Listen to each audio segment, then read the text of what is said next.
বহাগ মাহটো এটি ঋতু নহয় বহাগ এটি মাহ অসমীয়া জাতিৰ আয়ুস ৰেখা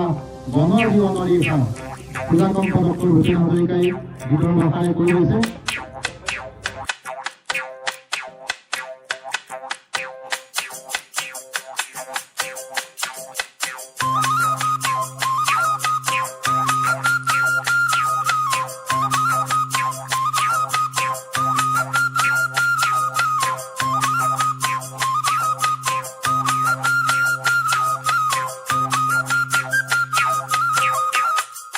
সততে চকৰি ভিন্দো দো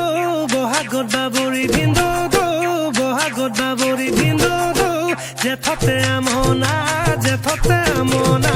ধান এ গৰু বিহু দিনা দদায় ঐ বস্ত্ৰ দান কৰিবা দদায় ঐ বস্ত্ৰ দান কৰিবা দদায় ঐ তেহ পাবা বৈকুণ্ঠ ধান হে বসন্তৰ জাননী দেহা ঐ কুলি চৰাই চৰাইৰ বিননিত নিশা নাহে টোপনি দেহা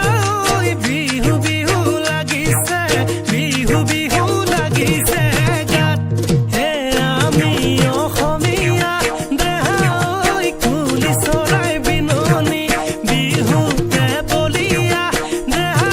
ঐ কুলি চৰাই বিননি বসন্তৰ জাননী নিশা নাহে টোপনি দেহা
সতৰে আকাশতে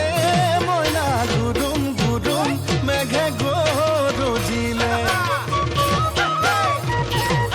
এলাহনি দেহাৰে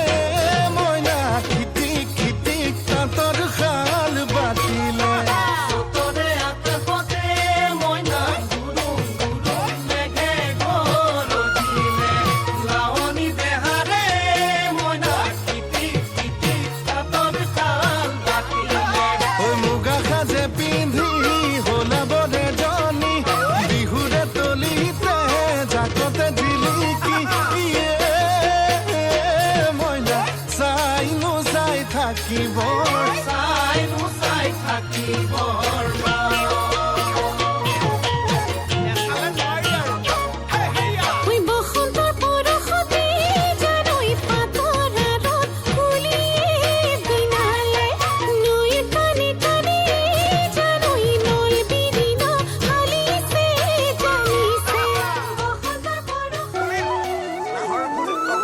ঐতিহ্য আৰু পৰম্পৰা ৰক্ষা কৰি বিশ্বনাথ ঘাটত অনুষ্ঠিত হৈ আহিছে গোসাই ফুৰোৱা উৎসৱ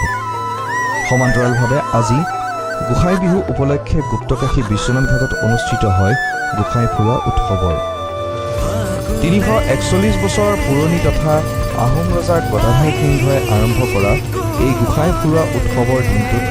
বিশ্বনাথ দেৱালয়ৰ পৰা গোসাইক গুপ্তকাশী বিশ্বনাথ ঘাটৰ উত্তৰ দিশে অৱস্থিত ভিৰগাঁৱত চলি অহা পৰম্পৰা অনুসৰি গোসাইক দোলাত বহুৱাই লৈ যোৱা হয় অস্থায়ী উপাসনাস্থলীলৈ আৰু নিশাৰ ভাগত পুনৰ গোসাইক পূৰ্বৰ স্থান অৰ্থাৎ বিশ্বনাথ দেৱালয়লৈ লৈ অনা হয়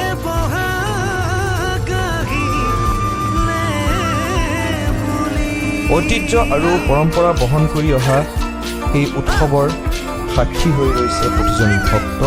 আৰু প্ৰতিজন ব্যক্তি